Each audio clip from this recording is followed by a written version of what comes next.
Assalamualaikum warahmatullahi wabarakatuh. Saya Binti Nikmatun Janah dari Tadris Biologi 2B nomor absen 23. Di sini saya akan membuat video vlog dengan narasi yang bertemakan tentang pendidikan Islam di Indonesia, konsep pendidikan Islam dan tujuan pendidikan Islam di Indonesia untuk memenuhi tugas akhir semester filsafat pendidikan. Pendidikan Islam merupakan suatu sistem pendidikan yang pengajarannya menganut pada nilai-nilai agama yang sesuai dengan nilai-nilai agama Islam yang bersumber dari Al-Quran dan Al-Hadis. Pendidikan Islam adalah suatu sistem atau usaha memanusiakan manusia untuk menjadikan manusia yang lebih baik daripada sebelumnya dan untuk menjadikan manusia yang sempurna baik di dunia dan di akhirat. Pendidikan Islam adalah suatu sarana atau usaha untuk mewujudkan pembelajaran dalam sarana belajar mengajar agar siswa dapat lebih aktif dan mampu mengembangkan dirinya pada kelas pembelajaran tersebut. Bagaimana sih konsep ideal dalam pendidikan Islam? Konsep pendidikan Islam dibagi menjadi dua. Yang pertama, konsep pendidikan Islam terhadap akulturasi diri, di mana Allah memerintahkan kita untuk menyembahnya, sehingga Allah membekali kita dengan akal pikiran, dengan di mana akal pikiran tersebut dapat kita gunakan untuk membedakan mana hal yang baik dan mana hal yang buruk. Dengan artian, Allah membebaskan kita untuk memilih segala sesuatu, untuk menentukan mana hal yang baik dan mana hal yang buruk. Sehingga apa yang kita perbuat kelak akan dipertanggungjawabkan di akhirat nanti. Yang kedua, konsep Islam tentang perkembangan pendidikan.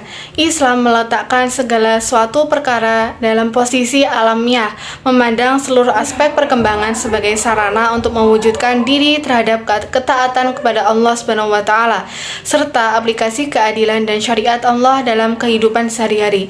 Dengan demikian, pendidikan Islam itu mencakup untuk segala aspek, baik aspek spiritual, intelektual, dan sikap.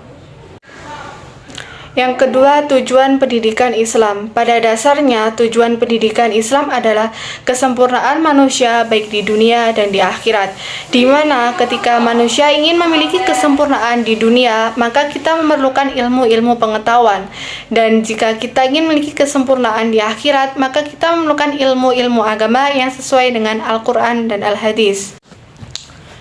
Menurut Ibnu Khaldun berpendapat bahwa tujuan pendidikan Islam berorientasi pada ukhrawi dan duniawi.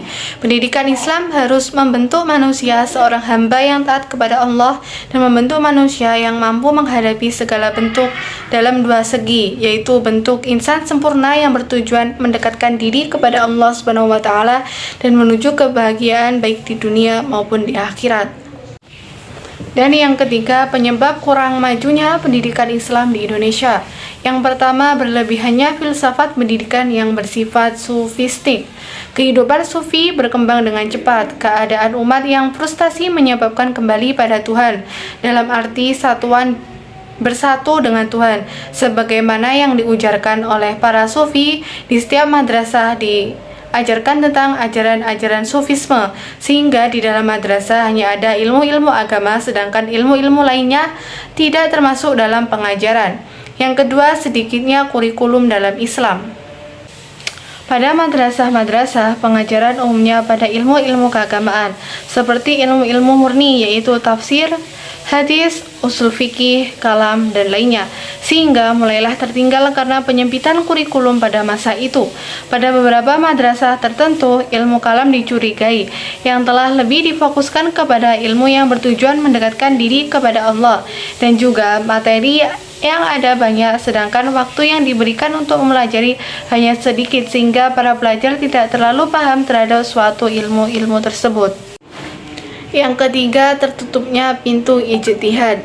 Dengan dikuranginya kebebasan berpendapat dan memikirkan segala sesuatu dengan akal, maka banyak para sufi atau para ahli tersebut hanya mengintip ijtihad dalam ahli sebelumnya, tanpa menemukan pemecahan terbaru terhadap hal-hal permasalahan yang sedang berkembang dari hasil pemikiran mereka, sehingga timbullah pernyataan yang menyatakan bahwa pintu ijtihad telah tertutup.